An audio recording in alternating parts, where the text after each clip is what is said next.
বিভিন্ন জায়গাতে। তাছাড়াও উত্তরা এয়ারপোর্ট রোডের বিভিন্ন স্থানে হাজারো জনতা উপস্থিত অপেক্ষা করছে। সুতরাং অপেক্ষা, আপনারা জানেন কারাগারের প্রসেসিং দীর্ঘ একটা প্রসেসিংয়ের বিষয় রয়েছে, যেহেতু হুজুরের মামলা অনেকগুলো মামলা, তো অনেকগুলো মামলা কাগজপত্রের ঝামেলা শেষ করে বের হওয়ার ক্ষেত্রে একটু লেট হচ্ছে। তাছাড়াও প্রশাসনের আরও বেশ কিছু কারণ রয়েছে। আমরা যতটুকু জানতে পেরেছি, বিশেষ করে একটু লেট করে মুক্তি দেওয়ার আরেকটা কারণ হলো যাতে রাস্তাঘাটে জ্যাম না লাগে, মিছিল মিটিং যদি কখনো মিছিল কেউ করে খুশির বশত, তাহলে যেন সমস্যা না হয়। আমরা জানতে পেরেছি হুজুর চলে আসতেছেন,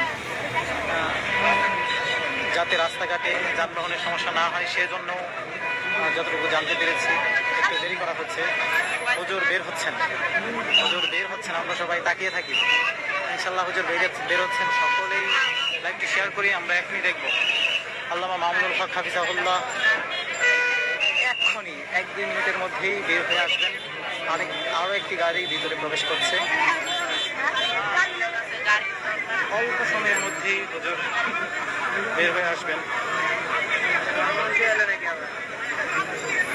কোটি কোটি জনতার অপেক্ষার অবসান হচ্ছে আজ। আমাদের মাঝে ফিরে আসছেন শেখুল হাদিস আল্লামা মামুনুল হক হাফিজাহুল্লাহ। আবারও আমরা ওনার উচ্চকিত কণ্ঠ শুনতে পাবো। বুক টান করে সাহসের মিনার হয়ে যে সাহসের বাণী তিনি আমাদেরকে শোনাতেন, তা আবারও আমরা শুনতে পারবো। সুতরাং অধীর আগ্রহে আমরা যারা অপেক্ষা করছি, আমাদের অপেক্ষার অবসান হবে অল্প সময়ের মধ্যেই ইনশাল্লাহ। সারা বিশ্বের কোটি কোটি মানুষ অপেক্ষা করছে আমরাও কারাগারের এই প্রধান গেটের সামনে থেকে অপেক্ষা করছি।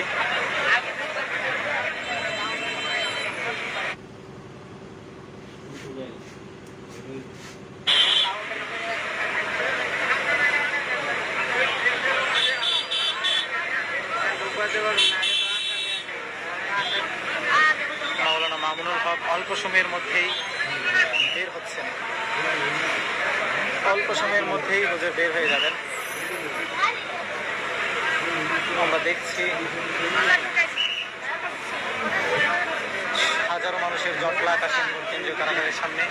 তাছাড়াও আমরা যতটুকু জানতে পেরেছি হুজুর উত্তরা এয়ারপোর্ট রোড হয়ে হুজুর ফার্ম গেট হয়ে মোহাম্মদপুর যাবেন। মোহাম্মদপুরে হুজুরকে আনুষ্ঠানিকভাবে বড় করে সংবর্ধনা দেওয়া হবে। তাছাড়াও রাস্তায় হুজুরকে বিভিন্ন স্থানে উত্তরা রাজলক্ষ্মী সহ বিমানবন্দর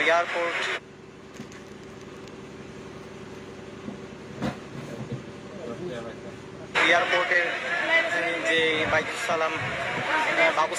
জামিয়া বাবুস সালামের সামনেও সংবর্ধিত করা হবে। হুজুর ছাদ খোলা গাড়িতে করে বের হবেন এবং সকলের সাথেই মত বিনিময় করবেন আমরা জানতে পেরেছি। দেশের বিভিন্ন স্থান থেকে যারা